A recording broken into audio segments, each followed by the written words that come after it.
जय भीम साथियों, मैं सुनीता राजन। स्वागत है आप सभी का आपके अपने YouTube चैनल एसआरके बहुजन पाठशाला में। दोस्तों, आज की वीडियो में हम बात करेंगे ज्योतिबा फूले के विषय में, उनके जीवन के बारे में, जो एक महान समाज सुधारक थे, जिन्होंने देश के सिर्फ बहुजन समाज के लिए ही नहीं बल्कि देश की सभी महिलाओं के लिए भी कई काम किए और देश को एक नई सोच दी। तो आइए बिना समय को बर्बाद किए हम वीडियो को स्टार्ट करते हैं। आज की वीडियो में हम बात करेंगे सबसे बड़े समाज सुधारक ज्योतिबा फूले के बारे में, जिन्होंने समाज में फैली कुरीतियों को दूर करने का प्रयास तो किया ही, साथ ही समाज में शिक्षा को बढ़ावा भी दिया और अपनी पत्नी को पढ़ाकर उनके साथ मिलकर महिलाओं के लिए शिक्षा का द्वार भी खोला। समाज में फैली भेदभाव की प्रथा को दूर करने के लिए भी कई प्रयास किए। तो आइए ऐसे महान समाज सुधारक के जीवन को विस्तृत रूप में जानते हैं और साथ ही जानेंगे कि बाबा साहब ज्योतिबा फूले को अपना गुरु क्यों मानते थे।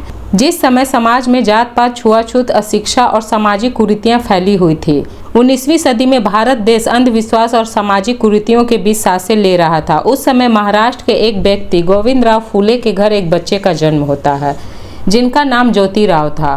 पूरा नाम ज्योतिराव गोविंदराव फूले था। हालांकि आगे चलकर अपने सामाजिक कार्यों के कारण लोग उन्हें ज्योतिबा फूले के नाम से जानने लगे। जाति प्रथा, पुरोहितवाद, स्त्री पुरुष असमानता और अंधविश्वास के साथ साथ समाज में मौजूद आर्थिक, सामाजिक और सांस्कृतिक भ्रष्टाचार के विरुद्ध सामाजिक परिवर्तन की जरूरत हमारे देश भारत में सदियों से रही है। उसी लक्ष्य को साथ लेकर आधुनिक युग में सशक्त और काफी सफल आंदोलन चलाने का श्रेय ज्योतिबा फूले को जाता है। ज्योतिबा फूले ने पिछड़े और वंचित समाज को वर्ण व्यवस्था के भेदभाव और शोषण से आज़ादी दिलाने के लिए अपने विचारों और कामों से कई निर्णायक संघर्ष का नेतृत्व किया। उन्हें भारत में सामाजिक परिवर्तन की लड़ाई का अगुवा भी कहा जाता है। ज्योतिबा फूले ने महिलाओं के लिए कई काम किए, जिसकी शुरुआत उन्होंने अपनी पत्नी को शिक्षित करने से किया। उस समय महिलाओं की सामाजिक स्थिति ठीक नहीं थी। महिलाओं की समाज में कोई भागीदारी नहीं थी। महिलाओं को शिक्षा प्राप्त करने का अधिकार भी नहीं था। महिलाओं के लिए उनके घर की चार दीवारी ही उनकी दुनिया थी। ऐसे समय में ज्योतिबा फूले ने अपनी पत्नी, जिनका नाम सावित्रीबाई फूले है, उन्हें खुद ही शिक्षित किया, उन्हें पढ़ने की प्रेरणा दी और उनका बौद्धिक विकास किया। साथ ही समाज में फैली कुरीतियों को दूर करने के लिए उन्हें प्रेरणादायक एक साहसी औरत भी बनाया। ज्योतिबा फूले और उनकी पत्नी सावित्रीबाई फूले ने मिलकर लड़कियों के लिए पहला स्कूल भी खोला। फ्रेंड्स, आप सबको बता दूं कि हमारे देश की पहली महिला शिक्षिका सावित्रीबाई फूले हैं। लड़कियों को शिक्षित करने के इस काम में ज्योतिबा फूले और सावित्रीबाई फूले का साथ फातिमा शेख नामक मुस्लिम महिला ने दिया था और अंत तक उनके साथ इस संघर्ष में साथ दिया। ज्योतिबा फूले के समाज सुधारक कामों से प्रभावित होकर ही बाबा साहब अम्बेडकर उन्हें अपना गुरु मानते थे। बाबा साहब उन्हें अपना प्रेरणा स्रोत मानते थे। महात्मा ज्योतिबा फूले का जन्म 11 अप्रैल 1827 को महाराष्ट्र के पुणे में एक माली परिवार में हुआ था। उनके पिताजी का नाम गोविंदराव फूले और माता का नाम चिमनाबाई था। ज्योतिबा फूले सिर्फ 9 महीने के थे जब ज्योतिबा फूले की मां की मृत्यु हो गई थी। उनका पालन पोषण सगुनाबाई नामक एक दाई ने किया था। घर की आर्थिक स्थिति अच्छी नहीं होने के कारण छोटी उम्र में ही उन्हें पढ़ाई छोड़नी पड़ी थी और वे खेतों के काम में अपने पिताजी का साथ देते थे। स्कूल छोड़ने के बाद भी ज्योतिबा फूले में पढ़ने की इच्छा कभी खत्म नहीं हुई। पढ़ने के लिए सगुनाबाई भी उन्हें प्रेरित करती थी। अपने पिताजी के काम में हाथ बटाने के बाद जो समय बचता था उसमें ज्योतिबा फूले पढ़ाई किया करते थे। वे अपने घर के आसपास के बुजुर्गों के साथ कई विषयों पर चर्चा करते रहते थे। कई बार समाज में मौजूद कुरीतियों पर भी सवाल उठाते थे और तर्क के साथ लोगों से इन कुरीतियों को दूर करने की अपील भी करते थे। लोग उनके तर्क से सहमत तो होते थे, लेकिन समाज में चली आ रही पीढ़ी दर पीढ़ी उन कुरीतियों को छोड़ने के लिए तैयार नहीं थे। ज्योतिबा फूले की पढ़ाई के प्रति उनकी लगन को देखकर उनके पिताजी ने उनका admission Scottish mission high school में करा दिया। 1840 में ज्योतिबा फूले की शादी सावित्रीबाई फूले से हो गई। ज्योतिबा फूले और सावित्रीबाई फूले का दाम्पत्य जीवन समानता और एकरूपता की मिसाल थी। उनके दाम्पत्य जीवन में कहीं भी अंधविश्वास, प्रतिक्रियावाद, नकारवाद की जगह नहीं थी। उन्होंने अपने विचारों की सहमति और एक दूसरे को सम्मान देते हुए अपना दाम्पत्य जीवन बिताया। दोस्तों, अब हम उस घटना की चर्चा करेंगे जिसके कारण महात्मा ज्योतिबा फूले ने जाति आधारित भेदभाव के दंश को समाप्त करने का प्रण लिया और कभी पीछे मुड़कर नहीं देखा। हमेशा सामाजिक सुधार के रास्ते पर आगे बढ़ते गए। ये घटना है 1848 की, जब ज्योतिबा फूले अपने एक मित्र के विवाह में शामिल होने के लिए गए। वहां दूल्हे के रिश्तेदारों ने ज्योतिबा फूले को पिछड़ी जाति का होने के कारण उनका बहुत अपमान किया, क्योंकि उनका मित्र ब्राह्मण समाज का था। इसलिए उसके रिश्तेदारों ने ज्योतिबा फूले, जो कि एक छोटी जाति के थे, शादी में आने का विरोध किया और उन्हें कई अपमानजनक बातें सुनाई। जाति के नाम पर अपमानजनक बातें सुनकर ज्योतिबा फूले काफी दुखी हुए और फिर उन्होंने जाति प्रथा की जड़ों को समाज से समाप्त करने का संकल्प लिया और इसकी शुरुआत उन्होंने महिलाओं के सशक्तिकरण के साथ करने का फैसला किया, क्योंकि समाज के अंदर पिछड़ी जाति के साथ साथ महिलाओं की स्थिति काफ़ी खराब थी। उनका कहना था कि देश की तरक्की के लिए महिलाओं और पिछड़ी जातियों का उत्थान जरूरी है। इनके विकास के अभाव में देश का विकास संभव नहीं है। ज्योतिबा फूले के जीवन को थॉमस पेन की पुस्तक राइट्स ऑफ मैन ने काफ़ी प्रभावित किया था। इस पुस्तक को पढ़कर ही ज्योतिबा फूले को सामाजिक न्याय की गहरी समझ हुई और फिर वो भारतीय जातीय व्यवस्था के कटु आलोचक बन गए। उनका तर्क था कि महिलाओं और पिछड़ी जातियों की सामाजिक असमानताओं को शिक्षा के माध्यम से ही दूर किया जा सकता है। उनका कहना था कि जब ईश्वर के सामने स्त्री पुरुष दोनों का अस्तित्व बराबर है, सभी मनुष्य ईश्वर के सामने एक जैसे हैं, तो फिर उनमें भेदभाव करने का क्या मतलब है। समाज में समानता की कल्पना करते हुए और अपने तर्क संगत विचारों के आधार पर उन्होंने 1848 में लड़कियों के लिए पहला स्कूल अपनी पत्नी सावित्रीबाई फूले के साथ मिलकर खोला। वो दौर ऐसा था जब लड़कियों को पढ़ने लिखने का अधिकार नहीं था। ये देश का पहला लड़कियों के लिए विद्यालय था, क्योंकि समाज में लड़कियों को पढ़ने की अनुमति नहीं थी। इसलिए अध्यापिका के तौर पर सावित्रीबाई फूले ने ये जिम्मेदारी उठाई और देश की पहली महिला शिक्षिका बनी। इन दोनों के इस काम को समाज ने स्वीकार नहीं किया और इनके घर वालों पर इतना दबाव बनाया गया कि ज्योतिबा फूले और उनकी पत्नी को अपना घर छोड़ना पड़ा। सभी परेशानियों के बावजूद भी ये अपने लक्ष्य से नहीं भटके और सामाजिक बुराइयों के खिलाफ लड़ते रहे। 1851 में फिर से इन्होंने एक और बड़ा और बेहतर सुविधा वाला स्कूल खोला। इनके द्वारा खोले गए स्कूल में कोई भेदभाव नहीं था। सभी वर्ग के बच्चे, लड़के लड़कियां सभी यहाँ पढ़ने आने लगे। स्कूल का पूरा कार्यभार सावित्रीबाई फूले और फातिमा शेख संभालती थी। फातिमा शेख वही महिला थी जिन्होंने ज्योतिबा फूले और सावित्रीबाई फूले को अपने घर में शरण दी थी जब उन्हें उनके ही घर से बाहर निकलने पर मजबूर किया गया था। सावित्रीबाई फूले जब लड़कियों को पढ़ाने स्कूल जाती थी तो ये रास्ता उनके लिए बहुत ही कठिनाइयों भरा होता था। ब्राह्मणवादी सोच के लोग उनके रास्ते में कई बाधाएं पैदा करते थे। उनके ऊपर गोबर और कीचड़ फेंके जाते थे। उन्हें गलत शब्दों से अपमानित किया जाता था, लेकिन सावित्रीबाई पूरी तत्परता से अपना काम करती रही। ज्योतिबा फूले ने हमेशा उनका साथ दिया, उनके साथ खड़े रहे। ज्योतिबा फूले की सलाह को मानकर सावित्रीबाई फूले अपने साथ एक्स्ट्रा साड़ी रखती थी। जब लोग उन पर कीचड़ गोबर फेंकते तो उनकी साड़ी गंदी हो जाती थी। स्कूल पहुंचकर वो पहले साड़ी बदलती, फिर बच्चों को पढ़ाती, ताकि बच्चों की पढ़ाई में बाधा ना आए। ज्योतिबा फूले एक आस्तिक आदमी थे, लेकिन मूर्ति पूजा का हमेशा विरोध करते थे और चतुर्वर्णीय जातीय व्यवस्था को नहीं मानते थे।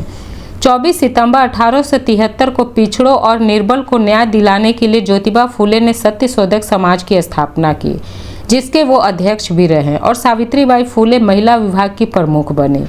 इस संस्था का मुख्य उद्देश्य पिछड़ी जातियों और शोषित महिलाओं को शोषण से मुक्त कराना था। सत्यशोधक समाज पूरी तरह से गैर राजनीतिक संगठन था। सत्यशोधक समाज के अनोखे और सही दिशा में किए गए कार्य के कारण इसका प्रचार प्रसार तेजी से बढ़ने लगा। इसकी कई शाखाएं जल्द ही मुंबई और पुणे के शहरी और ग्रामीण क्षेत्रों में स्थापित होने लगी। उस समय कोल्हापुर के शासक साहू जी महाराज ने सत्यशोधक समाज को अपना वित्तीय और नैतिक समर्थन खूब दिया। ज्योतिबा फूले का कहना था कि भक्त और भगवान के बीच किसी भी बिचौलिए की कोई जरूरत नहीं है। वो हमेशा धार्मिक सांस्कृतिक कार्यों में पुरोहितों की अनिवार्यता को खत्म करना चाहते थे। सत्यशोधक समाज के उद्देश्यों में एक उद्देश्य पिछड़ों को शिक्षा के लिए प्रोत्साहित करना भी था। साथ ही पढ़े लिखे पिछड़े वर्गों के युवाओं के लिए प्रशासनिक क्षेत्र में रोजगार के अवसर उपलब्ध कराना था। उनके कामों के कारण पिछड़ी जातियों का ज्योतिबा फूले पर भरोसा बढ़ता गया, जिसकी सबसे बड़ी वजह शिक्षा में उनके द्वारा किए गए काम थे, जिससे युवा पीढ़ी ने सत्यशोधक समाज के काम को हाथों हाथ लिया और जल्द ही सत्यशोधक समाज की शाखाएं पूरे महाराष्ट्र में फैल गई। क्योंकि सत्यशोधक समाज के दरवाजे सभी के लिए खुले थे, इसलिए पिछड़ी जातियां तेजी से उसका भाग बनने लगी। उसके सिद्धांतों पर चलकर लोगों ने धार्मिक कार्यों और शादी विवाह में पुरोहितों को बुलाना बंद कर दिया। ज्योतिबा फूले की पुस्तक गुलामगिरी का प्रकाशन 1873 में हुआ। गुलामगिरी पुस्तक आज के दौर में भी समाज में फैली भेदभाव जैसी बुराई को सटीक रूप में परिभाषित करती है। इस पुस्तक में बताए गए विचारों से प्रभावित होकर पश्चिमी और दक्षिणी भारत में कई आंदोलन चलाए गए। गुलामगिरी के अलावा ज्योतिबा फूले ने और कई सारी पुस्तकें लिखी, जिनमें तृतीय रत्न, छत्रपति शिवाजी, राजा भोसले का पखड़ा, किसान का कौड़ा और अछूतों की कैफियत काफ़ी प्रचलित हुई। ज्योतिबा फूले ने 1877 में दीन बंधु नामक एक साप्ताहिक समाचार पत्र का प्रकाशन किया, जिसके द्वारा किसानों, श्रमिकों और अन्य सर्वहारा वर्ग की दबी हुई आवाज़ को उठाने का काम किया गया। किसानों और श्रमिकों की उचित मांगों के लिए उन्हें एकजुट करने के लिए संघर्ष किया, उन्हें शिक्षित और संगठित किया।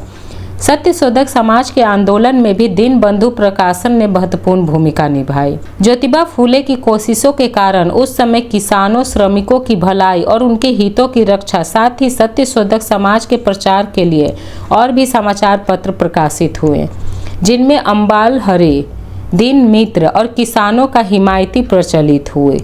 1882 में तत्कालीन अंग्रेजी शासन द्वारा हंटर कमीशन भेजा गया। हंटर कमीशन के अध्यक्ष सर विलियम हंटर थे। इस आयोग को भारत में शिक्षा व्यवस्था कैसी है इसे तय करने के लिए गठित किया गया था। ज्योतिबा फूले ने शिक्षा व्यवस्था को बेहतर करने के लिए इस आयोग को लिखित रूप में कई बातों के ऊपर ध्यान केंद्रित कराया, जैसे ग्रामीण क्षेत्रों में स्वतंत्र शिक्षा व्यवस्था, गणित, इतिहास, भूगोल, व्याकरण का प्रारंभिक ज्ञान, कृषि संबंधी हर तरह का ज्ञान इत्यादि। इन सभी बातों को लिखित रूप में हंटर कमीशन के सामने व्यक्त किया गया। ज्योतिबा फूले बाल विवाह के खिलाफ थे और विधवा विवाह के समर्थक थे। ज्योतिबा फूले और सावित्रीबाई फूले विधवा और शोषित महिलाओं से काफ़ी सहानुभूति रखते थे। उनके घर के दरवाजे शोषित और लाचार महिलाओं के लिए हमेशा खुले रहते थे, जहां उनकी देखभाल अच्छी की जाती थी। साथ ही उनके लिए छोटे मोटे कामों की व्यवस्था भी की जाती थी, जैसे टोकरी बनाना, कपड़े बुनना, सिलना, जिससे उनका जीवन यापन चल सके।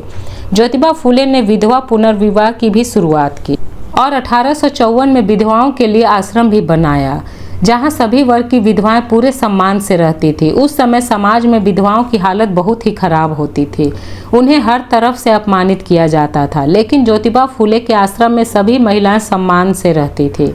उस समय महिलाओं का शोषण और उनके साथ जबरदस्ती अवैध संबंध बनाना आम बात थी। ज्योतिबा फूले ने ऐसे नवजात शिशुओं के लिए भी आश्रम खोला जिनका जन्म अवैध संबंधों के कारण होता था और उन्हें रास्ते में या कहीं फेंक दिया जाता था। साथ ही कन्या शिशुओं के लिए भी आश्रम खोला। उस समय कन्याओं के जन्म से लोग दुखी होते थे और उन्हें अपनाना नहीं चाहते थे। ऐसी नवजात कन्याओं के लिए ज्योतिबा फूले ने आश्रम की व्यवस्था की, जहां उनका पालन पोषण होता था। समाज के प्रति उनके समर्पण और सेवा को देखकर 1888 में उन्हें मुंबई की एक बड़ी सभा में महात्मा की उपाधि से सम्मानित किया गया और वे महात्मा ज्योतिबा फूले कहलाने लगे। ज्योतिबा फूले मूर्ति पूजा और पुरोहित से किसी कार्य को कराने के सख्त खिलाफ थे। वे पुरोहित के बिना ही विवाह संपन्न कराना शुरू करने लगे, जिसे मुंबई हाई कोर्ट से भी मान्यता मिली। क्योंकि उस समय पिछड़ों और दलितों को भेदभाव का सामना करना पड़ता था, इसलिए उन्हें सामाजिक कुएं से पानी पीने का अधिकार नहीं था। इसके विरोध में ज्योतिबा फूले ने अपने ही घर में पिछड़ों और दलितों को अधिकार दिलाने के लिए अपने घर के कुएं का पानी उपयोग करने की अनुमति सभी को दी। पिछड़ी जातियों और महिलाओं में अंधविश्वास के कारण आर्थिक और सामाजिक विकलांगता को दूर करने के लिए कई आंदोलन किए। समाज में समानता और भाईचारे के लिए असमान और शोषक समाज को उखाड़ फेंकना ही उनका मकसद था। उनका कहना था कि मनुष्य के लिए समाज सेवा से बढ़कर कोई धर्म नहीं है और इससे अच्छी ईश्वर सेवा और कोई नहीं है। महाराष्ट्र में उन्हें सामाजिक सुधार का पिता कहा जाता है, जिन्होंने अपना पूरा जीवन सामाजिक सुधार और कार्यों में लगा दिया। एक व्यक्ति का दूसरे व्यक्ति से भेदभाव उन्हें मंजूर नहीं था। उनका मानना था कि भगवान ने सभी को एक समान बनाया है, फिर ये भेदभाव क्यों? उनके इन्हीं सब विचारों और कामों के कारण डॉक्टर भीमराव अंबेडकर उन्हें अपना गुरु मानते थे। बाबा साहब उनके विचारों से काफ़ी प्रभावित थे और उनके विचारों पर चलते हुए बाबा साहब ने पिछड़ों और महिलाओं के लिए कई काम किए। जिसका प्रत्यक्ष परिणाम आज देखने को मिलता है। ज्योतिबा फूले द्वारा समाज में समानता और भाईचारे के विचार को बाबा साहब ने संविधान द्वारा पूरे भारत में लागू कराने का काम किया। महिलाओं को अधिकार दिलाने के लिए हिंदू कोड बिल लेकर आए।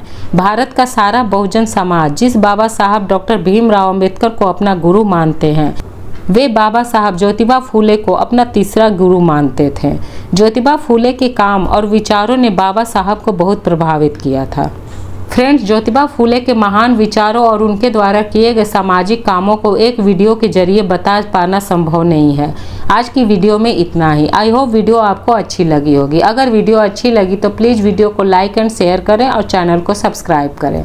साथ ही बेल आइकन प्रेस करना ना भूलें। हम आपके लिए ऐसे इन्फॉर्मेटिव वीडियो चैनल पर लाते रहते हैं। Thank you for watching.